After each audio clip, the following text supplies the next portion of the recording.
कौन सा गेट है? दिल्ली गेट। दिल्ली गेट। तो अभी दिल्ली गेट के पास हैं और तालब हमारे सरपंच हैं। किस कोचिंग में भाई हो आप? नाम भूल गया मैं। The radiant academy. ये देखिए सामने ना आपको होर्डिंग भी दिख रहा होगा। तो ये ऐसा जबरदस्ती का प्रमोशन करा रहे हैं, लेकिन हाँ बहुत मेहनती बंदा है भाई, बहुत मेहनती बंदा है। मैं बहुत प्राउड महसूस करता हूँ लड़के पे। अपनी पेट्रोल पे घुमा रहा आज मुझे, सोचो कितना प्राउड महसूस कर रहा हूँ, बताओ मैं।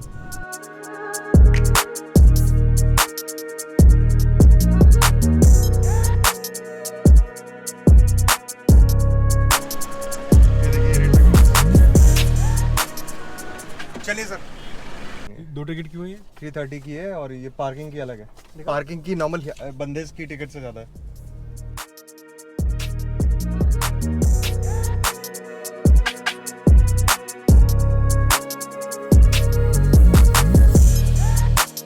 यहीं से घुसेंगे हम, क्या दिक्कत है? तो यहाँ पे एक और लेक है, इसका नाम है पिछोला। गाला पिछोला लेक ही है नहीं? बीच में जाने का कुछ है? गाला आज सारी की सारी लेक्स घुमा देगा मैं उदयपुर की। मुझे पता नहीं क्यों ऐसा फील हो रहा है कि इस जगह किसी मूवी की शूटिंग है। आप वहाँ देख रहे हैं, वहाँ एक ब्रिज है। हाँ।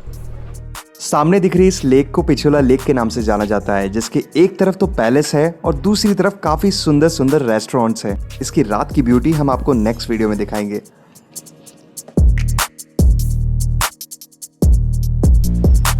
पैलेस के अंदर हम लोग एंट्री ले चुके हैं। गालन ने अपनी कार पार्किंग में लगा दी है। पिछोला लेक भी हमने देख ली। अब टुवर्ड्स द पैलेस हम लोग मूव कर चुके हैं। गाइड कहाँ से मिलेगा यहाँ पे? ऊपर मिलेंगे पक्का?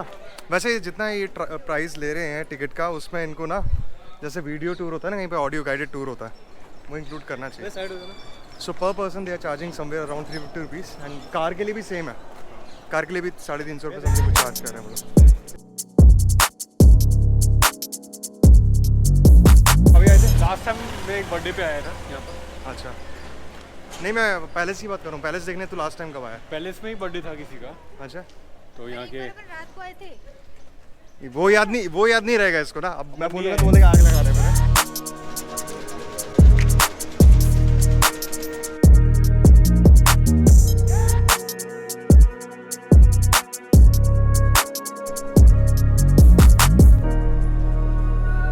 नहीं, इधर आओ। टिकट काउंटर टिकट दिखाना है।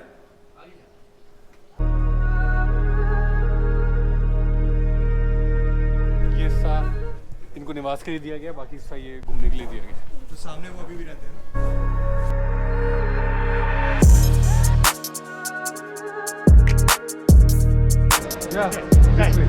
आओ मैं फोटो निकालता हूँ।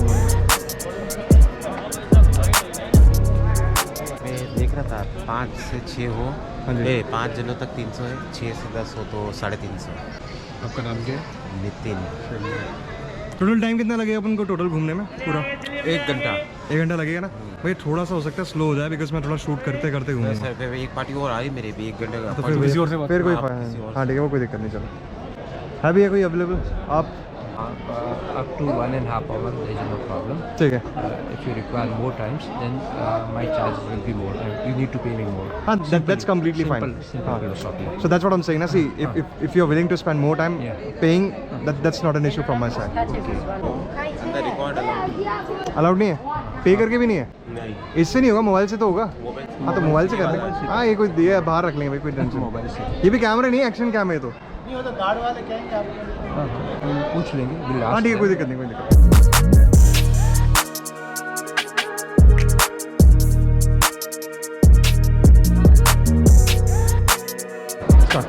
My name is Yogendra. I am tour guide here in City Palace. Okay. करीब 1 से 1.5 घंटे का टाइम लगेगा इस पैलेस को देखने में। अच्छा। और इस पैलेस का पहला पार्ट है जिसका नाम मर्दाना महल है, वो पहले देखेंगे। और बाद में जो आएगा सेकंड पार्ट, वो जनाना महल है। और इसके सामने जो जितने भी राजा महाराजाओं की पेंटिंग लगी हुई है, पिक्चर लगी हुई है, ये 22 राजाओं ने इस पैलेस को 400 साल में बनाया। 400 साल लगे इस पैलेस को पूरे बनने में। ये जो राजा है ऊपर, इन राजा और महाराणा का नाम उदय सिंह जी है। उदय सिंह जी ने उदयपुर 1559 में बनाया था और उदय सिंह ही इस पैलेस के फाउंडर हैं और उदय सिंह ही इस सिटी के फाउंडर है। जो पीछे लगी हुई महाराणा प्रताप है, महाराणा प्रताप की है। और उसके नीचे है हल्दी घाटी की लड़ाई, जो बहुत ही फेमस लड़ाई हुई थी, हल्दी घाटी। क्योंकि इस घाटी का कलर हल्दी जैसा है, इसलिए इसका नाम हल्दी घाटी है। प्रोफेशनल फोटोग्राफी नहीं है, छोटे मोबाइल एक कैमरा है इनके पास। आपका कैमरा एक्शन कैमरा मेरा, नॉर्मल कैमरा। थैंक यू भैया।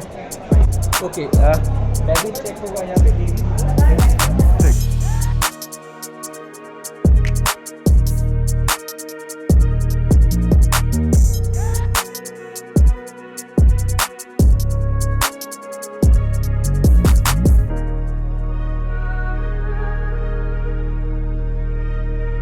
ये सबसे पुराना पैलेस का सबसे पुराना पार्ट है जो 1559 में उदय सिंह जी ने बनाया था, और इसके बाद में जो भी पार्ट है वो सब बाद में दूसरे महाराणाओं ने बनाए थे। ये जो पार्ट है वो राज आंगन की तरह यूज होता है। राज आंगन जहाँ पे राज तिलक होता है, राजा का राज तिलक यहाँ पे होता था। इसी जगह पे जहाँ अपन खड़े हैं वहाँ पे राजा का राज तिलक होता था। राज तिलक के बाद में जितनी भी रानियाँ थी वो वहाँ झरोखे हैं, छोटे छोटे झरोखे बने हुए चारों तरफ, खिड़कियाँ हैं, वहाँ से रानियाँ नीचे देखती थी।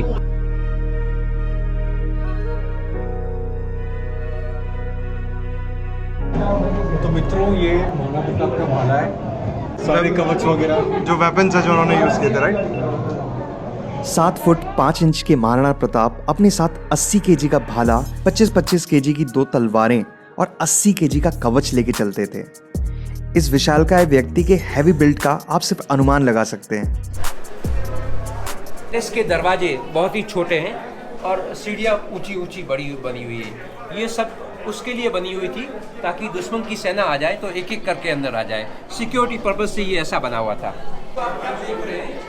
मार्बल के एक पीस का बना हुआ है, इसमें कोई जॉइंट नहीं है। एक पूरे बड़े से ब्लॉक का उन्होंने बना दिया। ये सिक्के के लिए होता था। राणा जितने भी बने, जब राज तिलक होता था, राज तिलक के बाद में वो तुला दान होता था जिसमें वो सोने पे चांदी पे तुलते थे और उसके इक्विवेलेंट जो कॉइन्स होते थे वो गरीबों में और ब्राह्मणों में बांटे जाते थे। ये सिंगल पीस है, यहाँ पे कोई जॉइंट नजर नहीं आएगा आपको जब आप आगे आएंगे।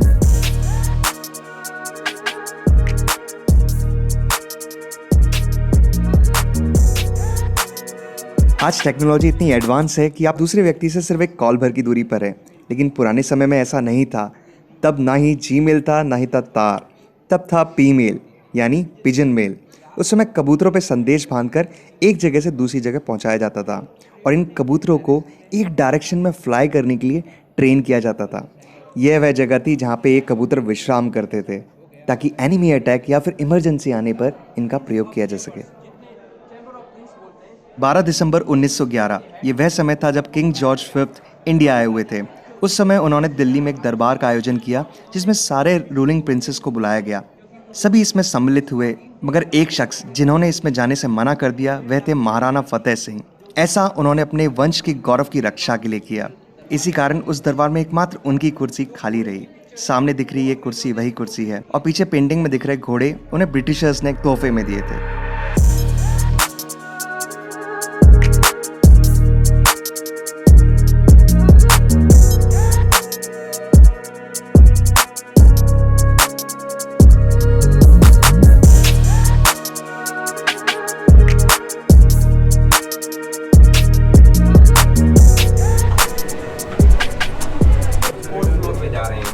थर्ड फ्लोर पे आ गए नीचे और थर्ड फ्लोर से वापस हम फोर्थ फ्लोर पे चल रहे हैं। बेडरूम नजर आएंगे, यहाँ पे महाराणा के बेडरूम नजर आएंगे।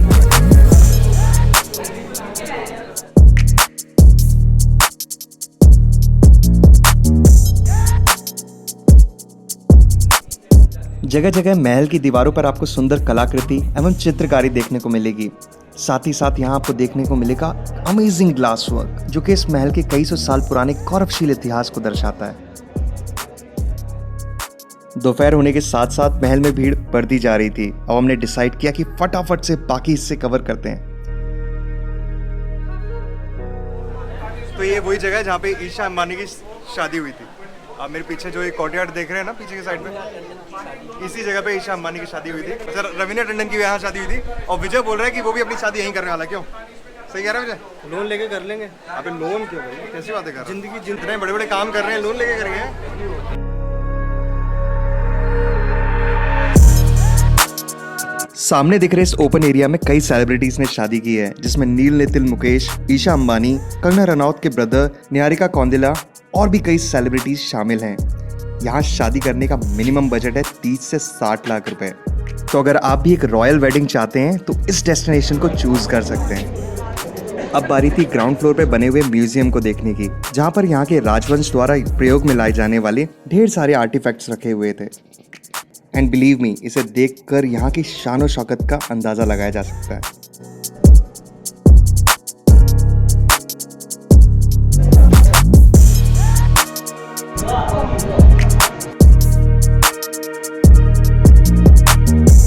समय को ध्यान में रखते हुए हम इस महल को जितना आपको घुमा सकते थे वो हमने इस वीडियो में कवर करने की कोशिश की है। अब बारी थी यहाँ से बाहर निकलने की, क्योंकि चलते चलते सभी को बहुत तेज भूख लगी हुई थी।